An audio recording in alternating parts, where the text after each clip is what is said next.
అందరికీ నమస్తే. ఆంధ్రప్రభకి స్వాగతం. నేను మీ సంతోషి. ప్రస్తుతం మనతో సీనియర్ ఫిలిం జర్నలిస్ట్ అయినటువంటి నారాయణ రాజు సార్ ఉన్నారు. నమస్తే సార్. నమస్తే సార్.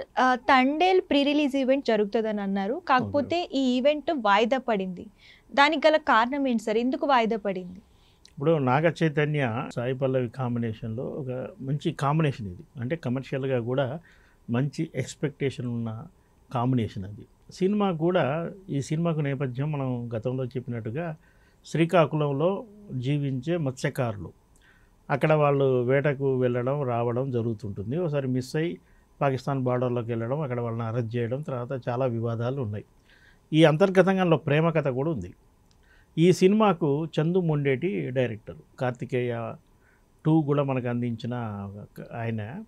సాయి పల్లవి హీరోయిన్ అయితే ఈ సినిమాకు క్రేజ్ వస్తుందని అన్నాడు. ఆ విధంగానే జరిగింది. పైగా ఈ సినిమాను ఒక పాన్ ఇండియా లెవెల్లో ప్రొజెక్ట్ చేస్తున్నారు. కార్తికేయ 2 సినిమాతో నార్త్కి కూడా చందు మొండేటి పరిచయం కావడంతో ఆయన తదుపరి సినిమాను కూడా ఈ తండేల్ను నార్త్లో కూడా ప్రమోట్ చేస్తూ రిలీజ్ చేయబోతున్నారు. ఇప్పటికే చెన్నైలో కావచ్చు, ముంబైలో కావచ్చు, కేరళలో కావచ్చు దీనికి సంబంధించిన ప్రీ రిలీజ్ ఈవెంట్లు జరిగాయి. అంటే సక్సెస్ఫుల్గా జర్నీ అవుతుంది. హైదరాబాదు అంటే సొంత స్టేట్కి వచ్చేవరకల్లా ఇటు ఆంధ్రప్రదేశ్ కావచ్చు, ఇటు తెలంగాణలో కావచ్చు ఒక ఈవెంట్ చేయాలన్న ఆలోచన వాళ్ళకు ఉంది. తొలుత లేదు, కానీ ఎందుకంటే తొలుత ఎందుకు లేదంటే హైదరాబాద్లో తండేలకు సంబంధించి ప్రెస్ మీట్లు చాలా జరిగాయి. ఆ తర్వాత అవసరమా లేదా అనుకున్నారేమో. రిలీజ్ డేటు దగ్గర పడడంతో సినిమాకు మరింత హైప్ క్రియేట్ చేయాలని ఒక ప్రీ రిలీజ్ ఈవెంట్ పెట్టుకున్నారు. దీనికి అల్లు అరవింద్ గారి అబ్బాయి పుష్ప 2 పుష్పరాజు అల్లు అర్జున్ను గెస్ట్గా పిలిచారు. దాంతో ఈ ప్రీ రిలీజ్ ఈవెంట్కు మళ్ళీ హైప్ వచ్చింది. అల్లు అర్జును ఆ వివాదం తర్వాత మరే ఇతర సినిమా ఆ ఈవెంట్లకు ఆయన వెళ్ళలేదు. ఇదే ఫస్ట్ టైం ఆ వివాదం తర్వాత. ఆ తర్వాత మరి అది దాదాపుగా అల్లు అరవింద్ సినిమా అంటే సొంత సినిమా లాంటిదే కదా, కాబట్టి దానికి అతిథిగా హాజరవుతున్నాడు. పైగా ఈ సినిమాకు కొంత కండిషన్స్ కూడా ఉన్నాయి. ఈ ఈవెంట్ను అన్నపూర్ణ 7 acresలో జరపబోతున్నట్టుగా తెలిసింది. అంటే అక్కడ ఫ్లోర్లో జరుపుతారు. ఈ ఫ్యాన్స్ హడావుడి ఈ సందడి లేకుండా చిత్ర యూనిట్ కొంతవరకు మీడియా సమక్షంలోనే ఈ వేడుకను ప్లాన్ చేశారు. సినిమా గెస్టులు కూడా వస్తారు. అయితే యాక్చువల్గా ఇది February 1st జరగాలి. దీన్ని వాయిదా వేయడానికి కారణం ఏంటంటే మనకు వినిపించిన ప్రకారం ఇటీవలే నందమూరి బాలకృష్ణకు పద్మభూషణ్ పురస్కారం వచ్చింది.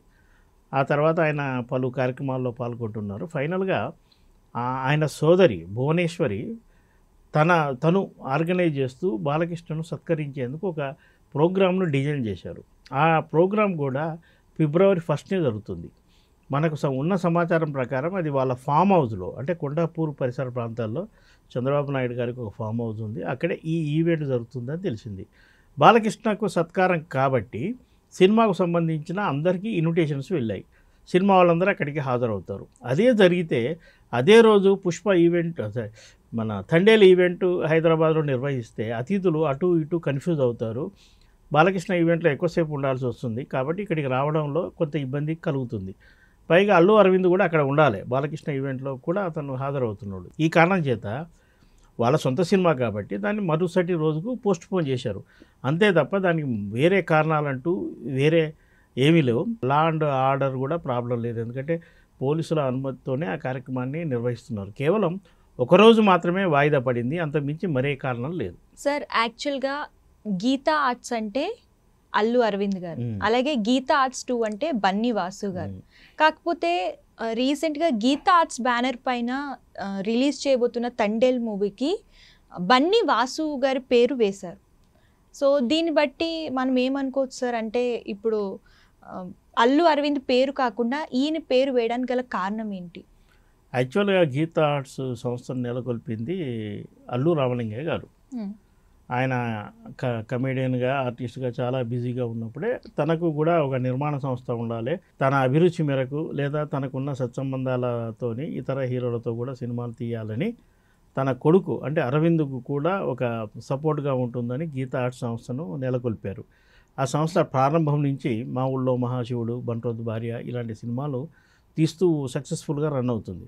ఆ తర్వాత చిరంజీవి గారు హీరోగా ఎంట్రీ అయ్యాక చిరంజీవితో వాళ్ళకి బంధుత్వం, అంటే ఇంటి అల్లుడు అయ్యాక చిరంజీవితో కూడా వరుసగా సినిమాలు తీస్తూ వస్తుంది గీతా ఆర్ట్స్ సంస్థ. చిరంజీవికి సంబంధించిన వ్యవహారాలు గీతా ఆర్ట్స్ నిర్మాణ వ్యవహారాలు ఇవన్నీ అల్లు అరవింద్ చూసుకుంటాడన్న విషయం అందరికీ తెలిసిందే. చిరంజీవి సక్సెస్ గ్రాఫ్లో గీతా ఆర్ట్స్ నిర్మించిన చిత్రాలు ఎక్కువగా ఉంటాయి. ఆ గీతా ఆర్ట్స్కు అండ్ చిరంజీవికి అలాంటి అనుబంధం ఉంది. చిరంజీవి కాకుండా కూడా గీతా ఆర్ట్స్ బయట హీరోలతో తీస్తుంది. పవన్ కళ్యాణ్ మొదటి సినిమా అక్కడ అమ్మాయి ఇక్కడ అబ్బాయి సినిమాను కూడా తీసింది ఈ గీతా ఆర్ట్స్ సంస్థ. అయితే జనరేషన్ మారుతుంది. ఒక వైపు అల్లు అరవింద్ వరుసగా సినిమాలు తీస్తూ వస్తున్నాడు. తన కొడుకు వచ్చాక అల్లు అర్జున్తో కూడా తీస్తున్నాడు.